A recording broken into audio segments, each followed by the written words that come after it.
O processo de pesquisa para o crime do Cais do Valongo, ele começa, na verdade, no meu livro anterior, que é o Água de Barrela. Quando eu comecei a pesquisar sobre as pessoas brancas da história, comecei a pesquisar sobre suas relações comerciais nos jornais do século XIX, o Valongo começou a aparecer. E esse nome me chamava atenção, esse porto me chamava atenção, esse local de chegada, né, enfim. Mas ele ficou ali, né, no meu subconsciente.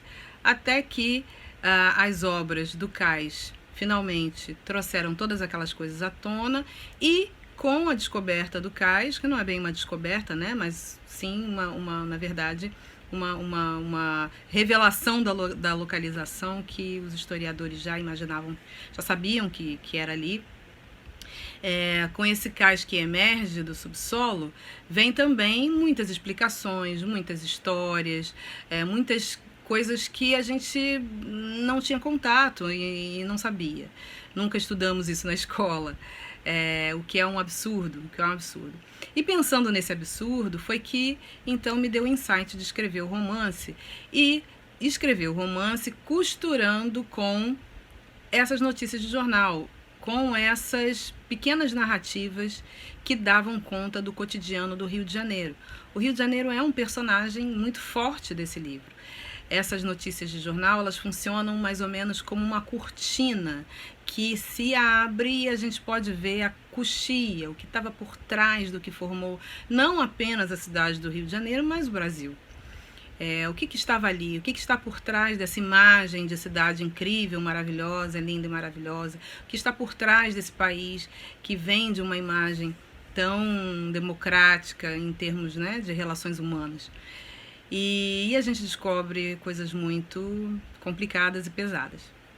É uma descida aos infernos, realmente. É uma descida profunda aos infernos do que está na nossa formação. E eu, então, fiquei pensando o que está na nossa formação, essa grande encruzilhada, que é o que o Valongo significa. Nunca, em nenhum lugar, tantas pessoas vindas do continente africano, diversos pontos do continente africano, pisaram num curto espaço de tempo, num mesmo lugar. Então eu fiquei imaginando como seria a convivência dessas pessoas tão diferentes, vindas de culturas tão díspares, e pisando num terceiro lugar, num outro lugar completamente, enfim, né? Eu acho que deve ser uma sensação como se a gente fosse abduzido para outro planeta, deve ser algo muito semelhante a isso. E essa convivência dessas pessoas que chegaram aqui, já com muitas também encruzilhadas dentro de si, com muitas misturas de muitos povos, de muitos lugares, e parei nesta personagem que chama Moana Lomoé, por conta de análise de alguns documentos dessa época que mostram o tão moçambicana que era o Rio de Janeiro, quantas pessoas da África Austral estiveram por aqui. E a gente não sabe quase nada dessa região, tirando Angola, que a gente sabe um pouco mais, muito pouco. Mergulhei nesse estudo sobre Moçambique e achei um lugar fascinante, uma história fascinante, que é muito ocultada para nós e para muitas pessoas, creio que lá mesmo, porque a gente tem uma história muito manipulada. Então, criar essa personagem que fica o tempo todo tentando não esquecer quem ela é muito falar pra gente que a gente precisa resgatar esse passado e resgatar esse pertencimento e esses lugares. A Moana, a Rosa e a Teresa são as três principais personagens femininas do livro. Elas são a face de uma mesma mulher, uma mulher negra. Uma mulher negra que está na base de um montão de sociedades, que carrega esse mundo nas costas, que tem aí todas as fragilidades de alguém que ocupa um lugar desse na sociedade. A Moana é a ancestralidade, essa busca eterna por se manter lúcida e para não se perder do que ela realmente acredita, do que ela realmente é como essência. A Rosa é essa menina tão frágil, uma pré-adolescente que mal entra nessa fase da vida e já é abusada, já é objetificada, já é maltratada por aquelas pessoas que a olham apenas como algo para se servir, um objeto. Desde muito cedo, ela não tem direito à infância, não tem direito à infância.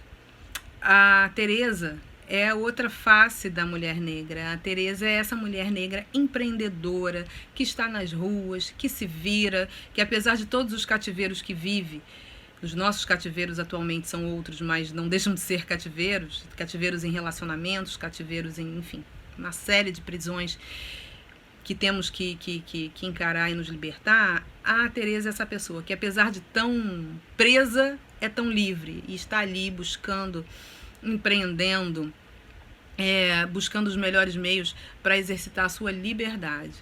E é muito, acho que feminista o final, né? Que ela não quer casar com o Nuno, porque a sociedade diz que todas as mulheres querem casar. Será? Será mesmo?